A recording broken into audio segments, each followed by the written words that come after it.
Hello, Mektis. Kuyawan. Good morning, good afternoon, good evening to all of us. Musayaw ta aning ginagmay.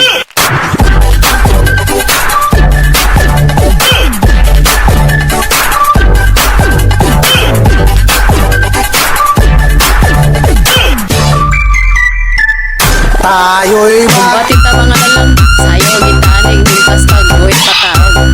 Pataan ni nagtungkod. Ano sa pamalitan na mayaw ini. Ginataka, ginukod o katindog na kuyaw. Pasensya na ito para ko napitigil na masayaw. By the way, supposed to be actually, char lang na ba? Naghiwa po ako ng garlic. Minaliit ko paghiwa. Maglagay po kasi ako sa gulay at saka sa karne. Sunod po ay white onion. Mahilig talaga ako sa white onion kasi hindi siya masyadong maamoy yung ano niya, yung lasa niya, hindi masyadong matapang.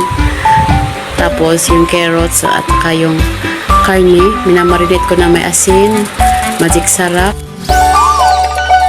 Tapos tamtaman lang sa tansya guys ha, huwag mong damihan.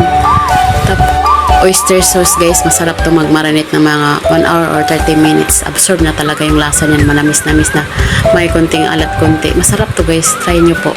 Minimix ko po siya, kaso lang ayaw ko kamayin kasi ayaw kong magsigihugas. Nagamitan ko siya ng paano, yan lang sa segundang makuha ko ay gamit ko. Para-paraan lang talaga guys, lagyan ko ng konting suka, gusto ko may maasim konti. Na-prepare ko na lahat at nilagyan ko ng cornstarch 4 na kutsara at saka flour 2 kutsara. Tinatsansa ko lang yun to guys. Ang nalagay ko talaga 4 kasi naada-ada ko na hindi na lang ko na videohan. Basta yun lang nalagay ko. Depende na sa inyo guys kung tansya ko nyo sa mix well.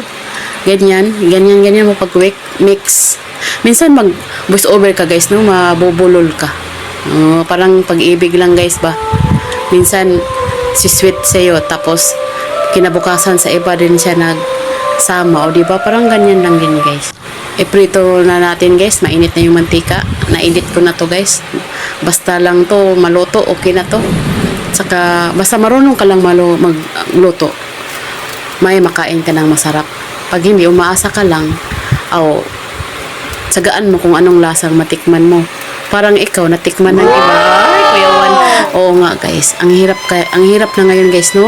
Nagtitiwala ka sa tao tapos sa kabila pala siya naglampungan.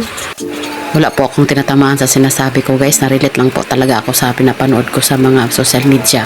Parang hindi mo kasi matanggap kasi nakapokus ka sa kanya. Huy, di naman tayo kawalan pag walang lalaki guys. Ayusin lang natin ang buhay natin saka yung mga anak natin, may mga future pa yung mga anak po natin. Huwag sayangin ang buhay natin dahil lang sa lalaking mangloloko or sa mga babaeng mangloloko. Ay, bitter kayo. Kain na po tayo mga lalang. Masarap siya lalang pagkaluto ko. Pag natikman mo yung luto ko, para na rin nasa heaven ka. Ay, char lang. Thank you for watching guys. See you next vlog. God bless everyone. Keep safe. Kay maulan-ulan pa ang Mindanao.